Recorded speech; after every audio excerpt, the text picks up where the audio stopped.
Hello and welcome back to World Talks here on TVP World. I'm your host, Marie Cato. Now we look at the recent political developments in Romania. Ciprian Ciucu will be the next mayor of Bucharest after defeating far-right candidate Anca Alexandrescu in last Sunday's local election. Ciucu is a member of Romania's Liberal Party and will take over from Nicu Șordan, who was elected the country's president earlier this year. And President Nicu Șordan settles into his new job very nicely as he visits his French counterpart in France on Tuesday. And now to join us to discuss all this, we are joined by Cristina Cileacu, senior correspondent at DG24 TV. Hello, and thank you very much for joining us. Thank you for having me. So let's start with the mayoral elections and their significance. We have Ciprian Ciucu, who won with about 36% of the votes, defeating a hard-right candidate, Anca Alexandrescu, from the Alliance for the Unity of Romanians, otherwise known as AUR. What does this tell us about the voters of the capital? What are they after? What is the voter appetite? Is it centrist, clearly, rather than conservatist, hard-right? Clearly, Bucharest is the capital of Romania, and it's always more liberal, to put it like that. But we have to notice something during these elections.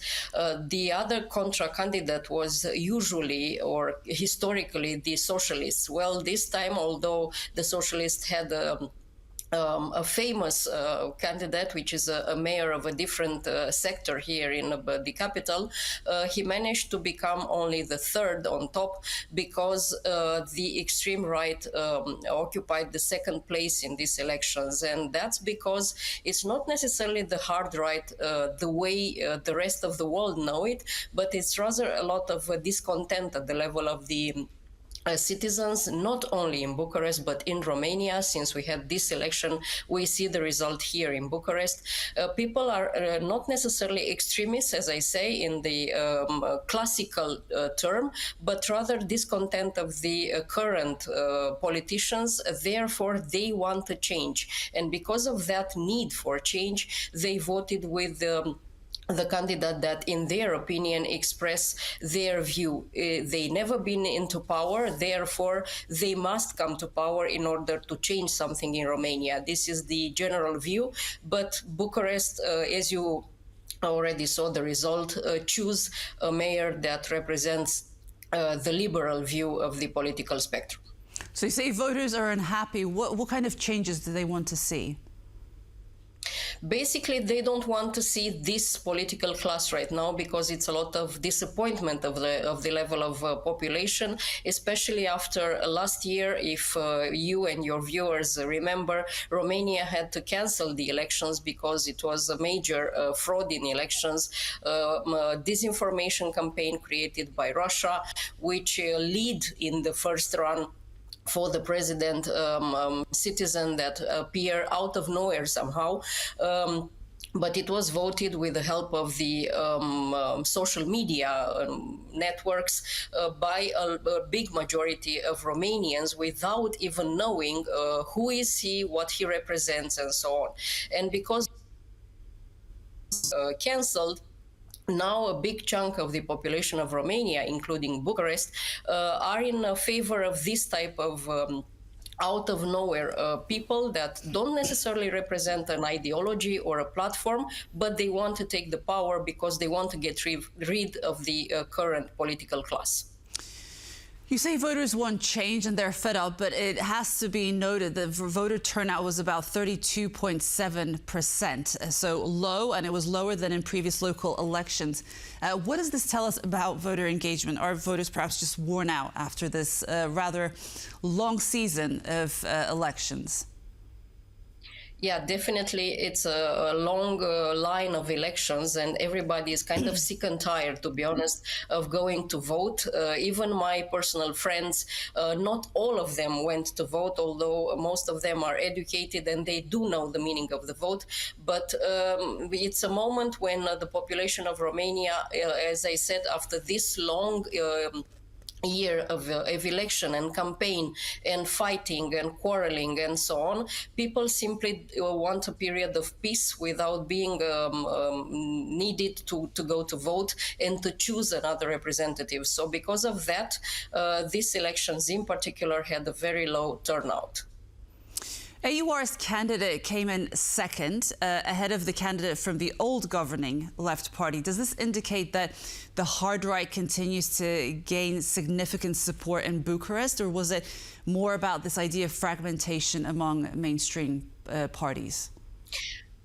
I think this shows that mostly the socialists are losing a lot of their supporters, because the Socialist Party used to be, if not the first, then immediately second. It's always in between the socialists and the liberal at the level of Bucharest and level of Romania. But after last year elections got cancelled, as I explained earlier, a lot of people, because of their disappointment in this political class, they choose this new extreme party that was created, and nobody really cares about their ideology or what they represent. They simply want this class, political class, out. And because of that, we saw even at the level of the elections, the mayor elections in Bucharest last weekend, that the population choose a candidate which is actually some sort of journalist, because she works here on a TV. Then she got into politics, and now yesterday she announced everyone that she's back in being a host in the same TV she left to campaign. So as you see, there is no line of continuity when it comes to real political life for real politicians, but it's rather an opportunity. Otherwise, people, because they don't want the same traditional political class, they simply choose anyone just because they need to change the power. It's a will we observe in Bucharest, but let's see after. And now we are going to have like 2 years without elections in Romania, because everything is kind of settled down. So let's see after these 2 years with the current government, the current coalition of government, what will happen in Romania, and if the mindset of the population of this other half of Romania will remain the same or will turn to better feelings. I want to talk about just the broader generational divide. Do you think that Bucharest's result reflects a broader generational urban-rural divide in Romania, with city voters more open to liberal centrist politics, with the hard right or perhaps more nationalist parties being drawn from the outside of the capital? And that's obviously quite often the case in Central and Eastern European countries. I think it's often the case in many countries all over the globe, not only here in Eastern European countries, because we see this discontent mostly owned by the social media and the spreading of the disinformation. Everybody's truth is different now. That applies also in Romania, but the population in the main cities, in the big towns, in the big cities, let's just say they got information from many other sources, and maybe perhaps they are better educated. On the other side, at least when it comes to Romania, the rural side of Romania, it's rather poor, and these people barely manage to survive each day. They don't care about the information. They simply take the first line that appears on their social media scrolling, and that's their truth.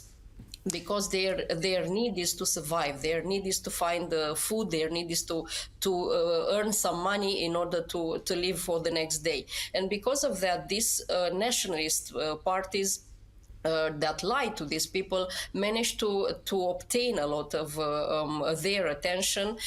Bucharest is, as I said, a bit different, but what happens in Bucharest has also the tendency to influence what's happened in the rest of the country. And the fact that a liberal won, even with a small difference in front of this nationalist and extremist party, says that the differences between the population of Romania being from the city or being rural, there is a current gap, but the gap is not that big and can be, let's say, conquered by the political class that actually wants to do something with the country, not just to lie the people.